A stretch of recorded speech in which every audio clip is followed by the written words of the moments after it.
చేసినామో చెప్పుకోవాలి, ఏం చేస్తామో చెప్పుకోవాలి. ఇవాళ అఫీషియల్ గా నిర్మల్ పట్టణంలో మా యొక్క ర్యాలీ కోసం మేము పోలీస్ డిపార్ట్మెంట్ ద్వారా పర్మిషన్ తీసుకున్నాము.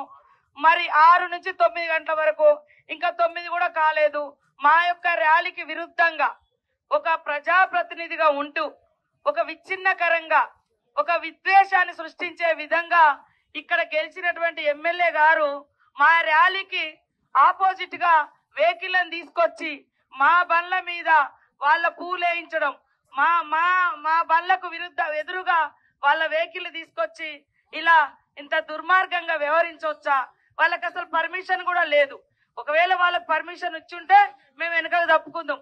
ఇవాళ ఎవరికి పర్మిషన్ లేదు అన్నాకనే ఈ రోజు ర్యాలీ మేము పెట్టుకున్నాం. ఒకవేళ మీరు రేపు పెట్టుకొని ఉంటారు లేదా నిన్న పెట్టుకొని ఉంటారు. ఇంత అన్యాయమా?